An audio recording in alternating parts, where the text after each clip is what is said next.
Qui peut interpréter? Qui peut interpréter? C'est pour la gloire de Dieu. Il y a des gens qui nous suivent en direct, mais qui ne sont pas ici. Il y a même ceux qui sont ici. Quand tu parles trop français, il y a des choses, il y a certaines choses qui passent directement. Amen. Amen. Amen. Amen. Pour notre frère aujourd'hui, parce que c'est important.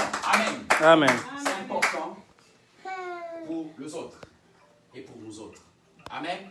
Aujourd'hui, nous parlons de la pause. Notre grand thème de ce matin, d'aujourd'hui. Nous parlons de la position de l'Église actuellement. La position actuelle de l'Église face à tout ce qui se passe dans le monde. Face à tout ce qui se passe dans le monde. Face à la panique qui se passe dans le monde. Quelle est la position de l'Église? L'Église doit avoir une certaine position. L'Église doit avoir une certaine position face à tout ce qui se passe. Et quelle est la position actuelle de l'Église? Nous devons établir un diagnostic. C'est-à-dire nous devons comprendre qu'est-ce qui se passe actuellement à l'Église. Qu'est-ce qui se passe à l'Église? Autrement dit, quel est le langage de l'Église actuellement? Quel est le langage de l'Église? C'est-à-dire qu'est-ce que l'Église dit actuellement? Parce que l'Église doit avoir un langage. Le monde nous a prouvé son langage. Le monde nous a donné son langage. Mais l'Église ne peut pas adopter le langage du monde. Parce que la Bible dit ceci. N'appelle pas conjuration.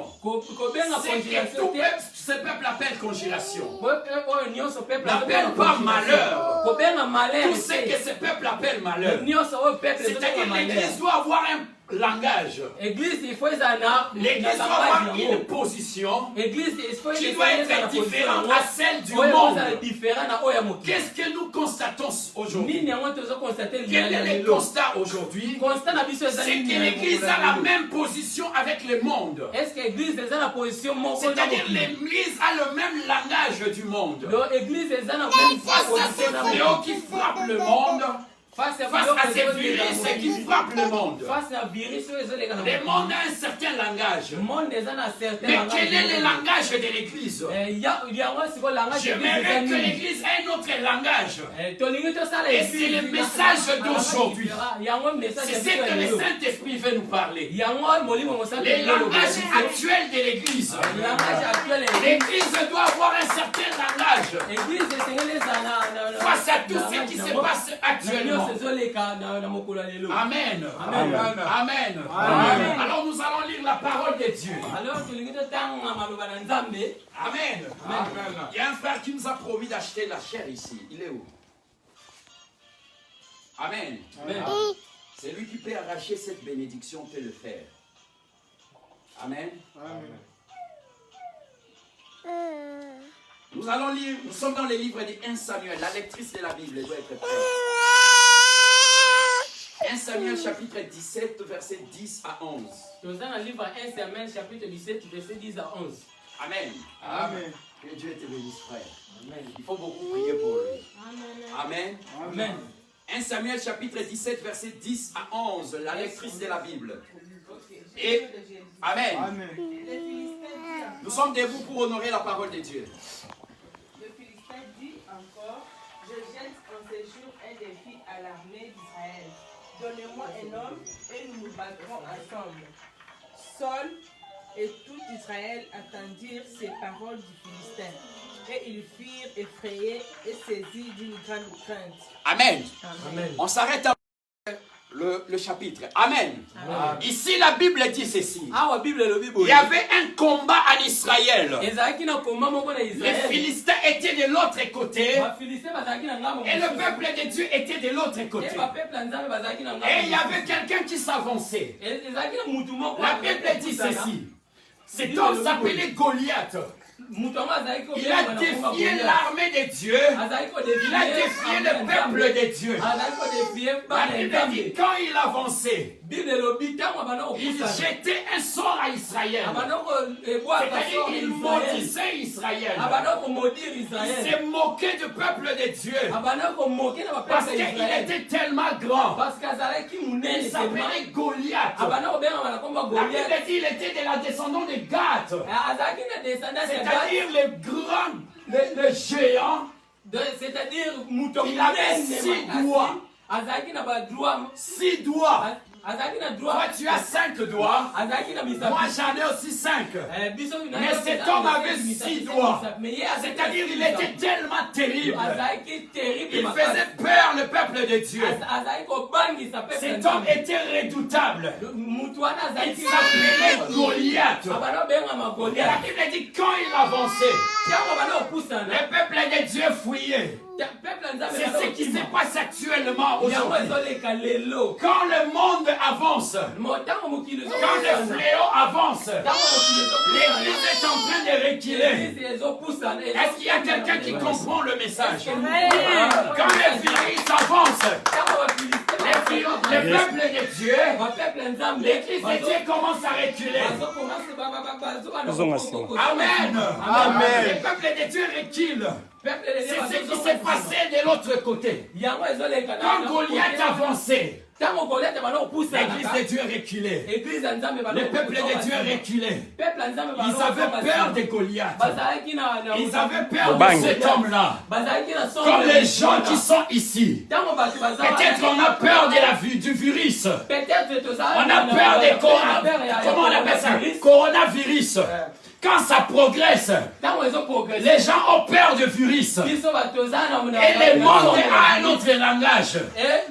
Maintenant, l'Église de Dieu, le peuple de Dieu, doit avoir un autre langage. En ce temps-là, Israël fouillait. Il fouillait devant Goliath. Comme les Goliaths qui s'est levé en ces temps. On a fermé toutes les églises. Et j'ai suivi même les hommes de Dieu. J'ai même regardé certains hommes de Dieu qui disaient restez à la maison, ne venez pas à l'église, nous allons faire des cultes en direct. Chers serviteurs de Dieu, il ne faut pas avoir le même langage avec le monde. Est-ce qu'il y a des gens qui me comprennent? Amen. Quand Goliath avançait, le peuple de Dieu reculait. Il fouillait devant Goliath parce qu'il voyait la taille de Goliath. Il voyait la puissance de Goliath. Ils ont eu peur de Goliath. Mais il s'est levé un homme au nom de David. Lui, il a écouté ce que le peuple disait. Il était au champ avec les brebis de son père. Mais il a reçu la nouvelle. Quand il est parti donner la nourriture à ses frères sur les champs de bataille. Bien-aimés dans le Seigneur, vous allez comprendre notre frère. Amen. Amen. C'est pour la première fois. On doit l'encourager. Applaudissez un peu pour lui. Amen. Pour l'encourager. Amen. Amen. Ce n'est pas toujours évident. Ce n'est pas toujours facile. Amen. Amen. De faire quelque chose pour la première fois. Amen. Amen. Donc il faut beaucoup l'encourager. Amen. Amen. Maintenant, cet homme-là, au nom de David, il était dans la brousse. Il faisait paître le brebis. Il faisait nourrir ses brebis. Les brebis de son père. À un moment donné, son père lui envoya avec des fromages, avec la nourriture, pour aller apporter à ses frères qui étaient sur les champs de bataille. Aujourd'hui, c'est un dimanche spécial. J'ai oublié même de vous dire de vous asseoir. Asseyez-vous. Que la grâce de Dieu repose sur vous. Amen. Amen. Amen. Amen. Amen. Alors quand David est arrivé, là où ses frères étaient, il les a donné à manger. Mais il s'est renseigné un peu. La Bible dit ceci. Quand David est arrivé, c'était le même moment que les Philistins aussi avançaient. C'était à ce moment-là que Goliath aussi avançait. Et il commençait à maudire le peuple de Dieu. Il commençait à se moquer des peuples de Dieu. Bien-aimés dans le Seigneur, c'est que les hommes de Dieu ne comprennent pas. En ce moment, le diable se moque de l'église. Il regarde comment les hommes de Dieu, comment les enfants de Dieu tremblent devant le coronavirus. Et le diable se moque des enfants de Dieu. Comme c'est Philistin Goliath. Il s'est moqué des enfants de Dieu. Et c'est ce que le diable fait maintenant. Il faut encourager les enfants de Dieu. La Bible dit n'appelez pas conjuration. C'est que ce peuple appelle conjuration. La Bible dit qui est une grande montagne. Devant Zorobabel tu seras écrasé. Qui est du coronavirus. Devant le nom de Jésus. Tu seras écrasé. Tu seras écrasé. Devant le nom de Jésus. Tu seras écrasé. Qui est du coronavirus. Nous, on n'a pas peur du coronavirus. La Bible dit nous ne sommes pas de ceux qui se retirent. Nous ne sommes pas de ceux qui se retirent pour se perdre. On ne peut pas fuir devant le coronavirus. Bien-aimés dans le Seigneur, je vais vous dire une chose.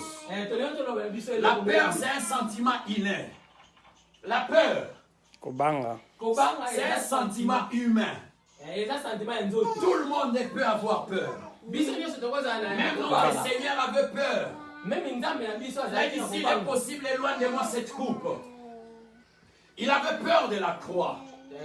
Mais au-delà de cela, il y a l'Esprit de Dieu. Amen. Amen. Au-delà de cela, il y a l'Esprit de Dieu. Moi aussi j'avais peur. Alors je vais aller un peu trop vite par manque de temps. Amen. Amen. Parce que l'interprète aussi, c'est sa première fois.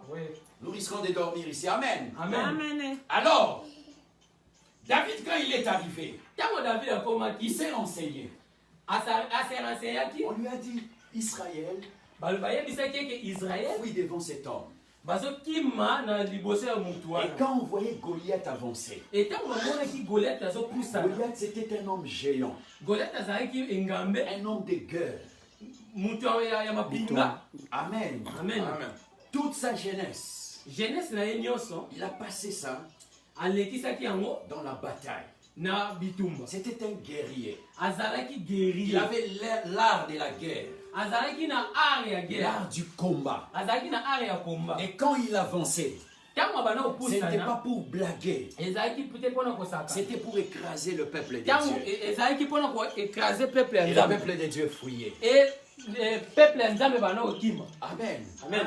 Voilà la position actuelle de l'Église. L'Église est en train de fuir devant la maladie. L'Église est en train de fuir devant ces fléaux de la maladie. Il y a même des hommes de Dieu qui prêchent de rester à la maison. Mais je vais parler aux hommes de Dieu. Je vais parler aux hommes de Dieu. Je parle aux hommes de Dieu, aux serviteurs de Dieu. Amen. Amen. Amen. Amen. Au lieu d'envoyer les enfants de Dieu de rester à la maison, Dieu a dit de les consulter pour donner des voies et moyens pour sortir de cette crise. Seul le Saint-Esprit peut donner des orientations. Amen. Amen. Ce n'est pas pour la première fois. Ce n'est pas pour la première fois qu'il y a la persécution à l'église. Au temps des apôtres, il y avait aussi la persécution. Il y avait aussi la tribulation. Mais comment les apôtres se sont comportés? Si on compare les comportements des apôtres à celui de l'église actuellement, c'est totalement différent. C'est totalement différent. Mais je vais vous donner une astuce. Je vais donner un moyen Les apôtres, qu'est-ce qu'ils ont fait? Il y avait aussi la persécution. On persécutait aussi les chrétiens. On a empêché aussi aux chrétiens de se réunir. Mais les apôtres ont créé des cellules à la maison. Ils ont créé des églises à la maison. Il y avait une sœur Lydie dans la Bible qui a créé une église dans sa maison. Il y avait Aquilas et Priscilla, les amis de Paul, qui ont créé aussi une église à la maison. Voilà pourquoi l'apôtre Paul disait: saluez l'église qui est dans la maison de Priscille. Amen. Amen. Il envoyait des salutations aux églises qu'ils ont constituées dans des maisons. Parce que l'église était menacée. Il y avait la persécution à ce temps-là. Mais vous ne pouvez pas dire aux enfants de Dieu de rester à la maison, d'attendre les conflits, de travailler. Mais vous dites aux enfants de Dieu de rester à la maison, d'entendre les confinements. Est-ce qu'il y a quelqu'un qui comprend le message? Amen. Je vais dire aux hommes de Dieu de créer des églises dans de maisons. Appelez les fidèles dans de maisons de prière. Faites des prières, des groupes de prière dans de maisons. Parce que le diable sait. La Bible dit ceci: notre Dieu est terrible dans les assemblées des saints. Dieu est terrible dans les assemblées des saints. Et le diable sait que si nous nous réunissons, le diable sait que si nous nous réunissons, notre Dieu est terrible. Voilà pourquoi il a dispersé les enfants de Dieu. Et les hommes de Dieu doivent comprendre ça. Appelez les enfants de Dieu dans des groupes de prière à la maison pour constituer une force de l'église. C'est la méthode que les apôtres ont fait. Parce que ce n'est pas pour la première fois qu'il y a la persécution à l'église. La persécution, la tribulation. J'ai suivi même certains hommes de Dieu qui disent même qu'il faut porter des masques. S'il faut porter des masques, où est maintenant la puissance de la croix? Bien-aimé dans les seigneurs, parce que nous parlons de David. Moi aussi j'ai porté des masques. J'ai porté des masques 2 ou 3 jours. Mais je me suis rendu compte d'une seule chose, que la puissance de la croix est au-dessus du masque. La puissance de Jésus peut te protéger plus que le masque.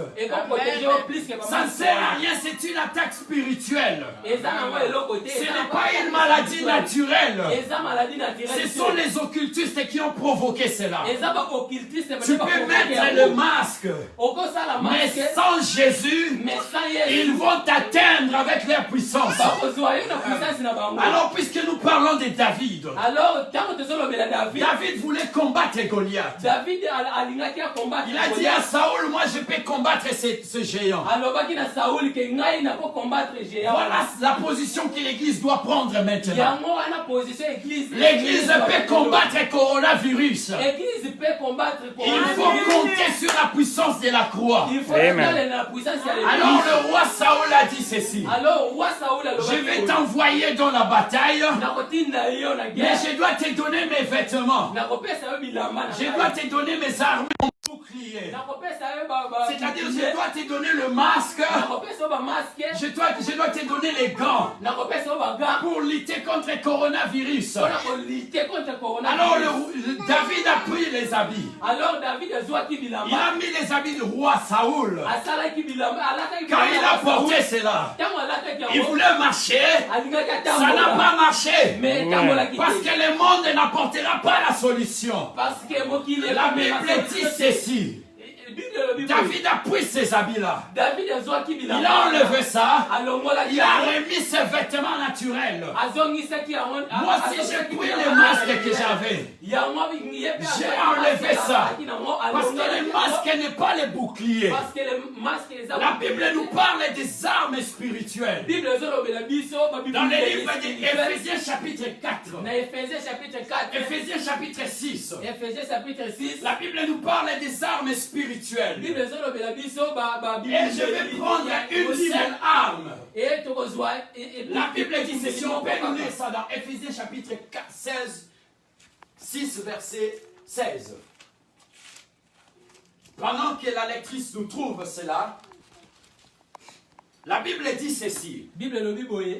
La Bible nous parle des armes spirituelles. Nous pouvons, on peut lire ça. Éphésiens chapitre 6, verset 4. Non, trouvez juste un verset 16. Qu'est-ce que le verset 16 dit? Prenez par-dessus tout cela les boucliers de la foi. Amen. Amen. Qu'est-ce que la Bible dit? Prenez par-dessus tout. Voilà, prenez par-dessus tout les boucliers de la foi. C'est-à-dire les boucliers, c'est Nguba. Nguba ya molimo. Amen. La Bible dit ceci. Prenez par-dessus tout les boucliers de la foi afin d'éteindre toutes les attaques de l'ennemi. Vous pouvez vous asseoir. On acclame pour le Seigneur. Amen. La Bible dit ceci. La Bible nous parle des armes spirituelles. Et nous avons pris une seule arme spirituelle. La Bible dit prenez par-dessus tout. Par-dessus tout. Les boucliers de la foi. Les boucliers de la foi. Amen.